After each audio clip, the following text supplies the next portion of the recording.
जी, आपके चरणों में कोटि कोटि प्रणाम। राधा वल्लभ श्री हरिवंश। गुरुदेव, मैं पेशे से शिक्षक हूँ और कानून की शिक्षा देता हूँ। गुरुदेव, आपकी वाणी से लाखों युवा सही दिशा की ओर प्रस्थान कर रहे हैं, परंतु कई बार देखा जाता है कि युवा छात्र किसी परीक्षा में असफल होकर अपने जीवन को निरर्थक मानकर गुरुदेव कुछ ऐसा कर लेते हैं जिससे बाद में सबको, समाज को, अज्ञान के कारण होता है। अज्ञान के कारण होता है। आप हार और जीत, उन्नति और अवनति से बहुत परे हैं। आपका जो स्वरूप है वो इस जय पराजय, उन्नति अवनति, सुख दुख से बहुत ऊपर है। आपका जो स्वरूप है, आपने अपने को देह माना और संसार का भाव सत्य माना। अब यहाँ पराजय बहुत बुरी लगती है और जय होने पर अभिमान का हर्ष जनित सुख मिलता है।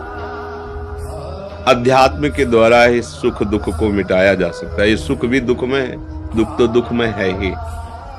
बिना अध्यात्म के, अब जैसे आप माता पिता ने बहुत पैसा लगाया, आप पढ़े, फेल हो गए, तो हम दूसरे वर्ष पढ़ेंगे, हम तीसरे वर्ष पढ़ेंगे। निराश होने की जरूरत नहीं। हमसे चूक कहाँ हुई वो हमें सुधारने की जरूरत है। अगर कुछ बच्चे विद्यार्थी जन है तो घर में माता पिता ने डांट लगाई कि हमने लाखों रुपए लगाए, तू फेल हो गया। अब विद्यार्थी जो उसके साथी हैं वो पास हो गए, घर में भी अशांति, विद्यालय में भी उसको अपने मन में नीचा देखना पड़ रहा है। अब ऐसे बच्चे जिनको ज्ञान नहीं है वो आत्महत्या आदि ऐसे कृत्य कर बैठते हैं जो बहुत ही निंदनीय है, दुर्गति का कारण है। हमें इस मानव जीवन को किसी जय पराजय में नष्ट नहीं करना है। भगवान के हम मनुष्य हैं, हम परमानंद की प्राप्ति के लिए मनुष्य जन्म प्राप्त किए हैं, साधन धाम मोक्ष कर द्वारा। और कोई ऐसी पराजय नहीं है जो हमें पराजित कर सके। हम अविनाशी के बच्चा हैं, एक बार नहीं, दो बार नहीं, 1000 बार प्रयास करेंगे और पराजय को रौंदेंगे और जय को प्राप्त होंगे। निराश होने की तो बिल्कुल जरूरत नहीं। जो निराश हो जाते हैं, उदास हो जाते हैं, उनके जीवन में सत्संग नहीं होता, इसलिए हो जाते हैं। नहीं, आप सच्ची बात समझो। कई बार मैं देखा हूं कि उन छात्रों की आर्थिक स्थिति ऐसी होती है कि उनके पास कोई चारा नहीं बचता। ऐसा नहीं, चारा नहीं बचता। और ऐसे कितने विद्यार्थी हैं जो अन्य समय में अर्थ का उपार्जन करके और विद्या पढ़कर बहुत ऊंचे पदों पर बैठ गए हैं। तो हमको उनसे भी तो शिक्षा लेनी चाहिए कि वो, अगर उनको अवसर मिलता है तो दूसरे के घर में सेवा करके, उनसे सहयोग लेकर और अपनी आत्महत्या करना जरूरी है, निराश होना जरूरी है। अरे हम ऐसा प्रयास कर, देखो जो बालक हैं अभी 15, 16, 18, इनको माता पिता का बहुत दुलार और सही निर्देश, क्योंकि सच्चे माता पिता वही हैं जो अपने बेटे को आध्यात्मिक बल से युक्त कर सके। अगर अध्यात्म बल युक्त नहीं किया तो फिर निराशा ही हाथ। अब जैसे आप लोग हैं, आप लोग बुद्धि के द्वारा समझ सकते हैं, अब बच्चे नहीं हैं। अगर हमें 6 घंटे अच्छे से पढ़ाई करने को मिल जाए तो बहुत उन्नति करेंगे। तो शेष जो हमारे पास बचते हैं, 6 घंटे सो लेते हैं, फिर हम कोई काम ढूंढते हैं, भले हमें फावड़ा चलाना पड़े 2-3 घंटे 4 घंटे, और उससे हम पैसा उपार्जन करते हैं हम अपनी उन्नति के लिए। और निराश होने की जरूरत नहीं। हम कोई व्यापार कर लेते हैं, कोई साइड में ऐसा कर ले, लेकिन निराश हो जाना, शरीर नष्ट कर देना, क्या इससे आपको मिलेगा? क्या मान लो आपने शरीर नष्ट किया और अपराध बन गया, भगवान ने तुम्हें परम पद प्राप्ति के लिए मनुष्य जन्म दिया, उसको तुमने नष्ट कर दिया। पूर्व के कर्म दुख देने वाले हैं ही, ये नया कर्म और बन गया, अब मुक्ति तो हुई नहीं ना, तो फिर किसी शरीर में तुम भेज दिए जाओगे। ये जेल है शरीर, आप क्या इससे मुक्त होना है। अच्छा, इसमें तो बुद्धि है। अब जैसे पशु हैं, पक्षी हैं, ऐसी कितनी योनियां हैं, नाली के कीड़े बने रेंग रहे हो, तो मरने के बाद क्या हमको परम पद मिल जाएगा क्या? अरे हमको वो उपाय करना है जिससे इस लोक और परलोक में हम सुख प्राप्त करें। आप निश्चित समझो आप सब कुछ कर सकते हो।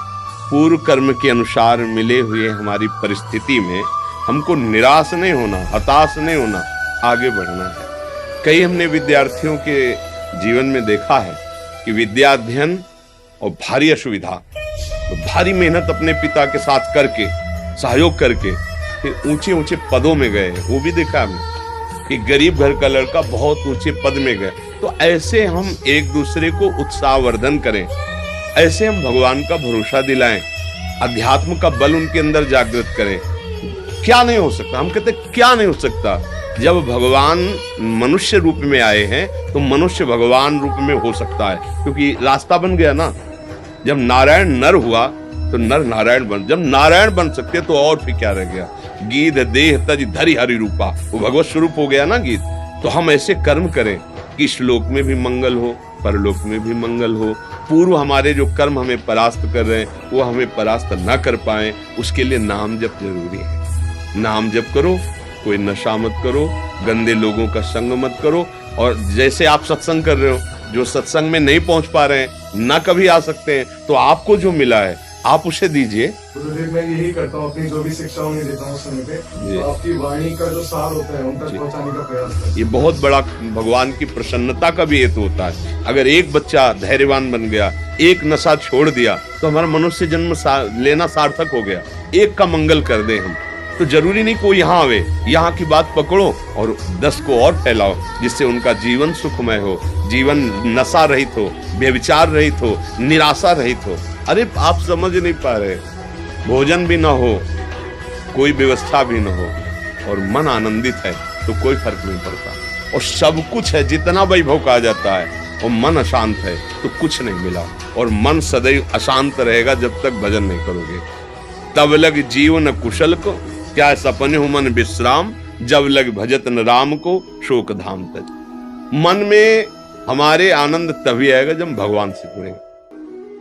तब लग कुशल न जीव, सपने हो मन विश्राम, जब लग भजत न राम। नाम नहीं जब करोगे तो अब जैसे लोग क्या भगवान, जब हम उनसे कहते हैं आप संयम से रहो, भगवान ने बनाया है, किसके लिए बनाया है? हमारे लिए तो बनाया है, हम भोगेंगे। भगवान ने क्यों बनाया है? भैया और कुछ भी बना है, असाध्य रोग बने, जेल बना है, नरक बना है, तो उसके लिए भी तैयार रहना। जब दुख आता है तब रोते हो, और अभी तुम्हारे प्रमाद स्थिति में भगवान ने बनाया तो और कुछ भी बनाया है, उसको भी तो ध्यान करो। वो तुम्हारे आंख मूंदने से नहीं हट जाएगा, इसका फल मिलेगा। इसीलिए जो संत जन कहते हैं, शास्त्र कहते हैं, उस बात को मान लो। अभी भले समझ में ना आवे, मान लो, तुम महान बन जाओगे, आनंद युक्त हो जाओगे, हर समस्या से लड़ने लायक बन जाओगे। संतों के संग से ये थोड़ी कि आप बाबा जी बन जाओ, नहीं, ऐसा नहीं। आप एक अच्छे गृहस्थ बन सकते हैं, आप एक अच्छे समाज सुधारक आप एक अच्छे हमारे समाज के सेवक बन सकते हैं। बड़े बड़े पद क्या हैं? हमारे समाज की तो सेवा के लिए हैं। जितने भी हमारे राष्ट्र में पद हैं वो समाज सेवा के लिए तो हैं। इसलिए मुझे लगता है बच्चा कि हम अपने को सुधारें और अपने जनों को, शरीर को नष्ट कर देना या निराश हो जाना, ये हमारे मनुष्य जीवन में नहीं होना चाहिए, नहीं होना चाहिए। और ये तभी हो सकता है जब आप भगवान का आश्रय ले हो। अगर भगवान का आश्रय नहीं तो फिर निराशा ही निराशा है। धन संपत्ति अगर हम भगवान का आश्रय नहीं लिए तो अभिमान बढ़ा देती है। अभिमान का स्वरूप होता है नष्ट हो जाना। वो मदिरा पिएगा, व्यभिचार करेगा, जुआ खेलेगा और अपमान करेगा, और इसका परिणाम आएगा कि फ्यूज हो जाएगा। जैसे बल्ब बहुत जला ना अपनी सीमा से अधिक, तो फ्यूज हो जाएगा।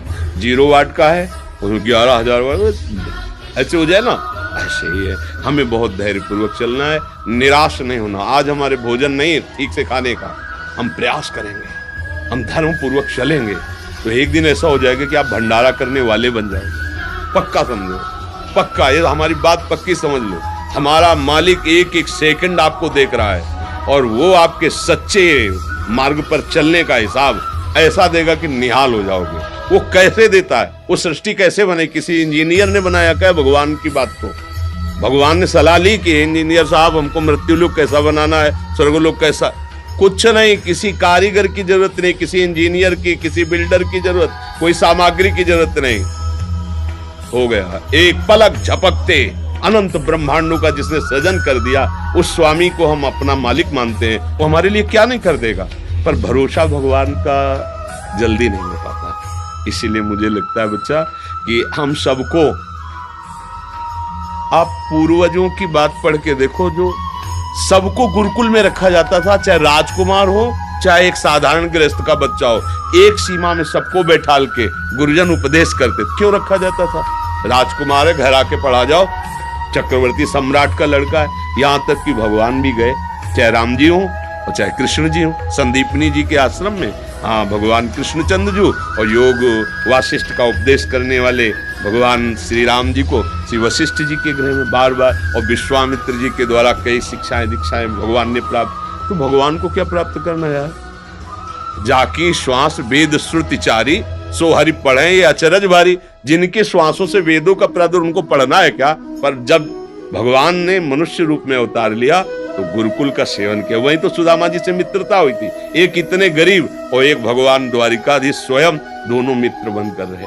क्यों ऐसा होता था? क्योंकि उनके अध्यात्म की जागृति होती थी। आज छोटे छोटे बच्चों को मोबाइल ने, कुसंग ने, जिन बच्चों को अभी बिल्कुल उस विषय से अनभिज्ञ होना चाहिए, उन विषयों के वो ज्ञाता है।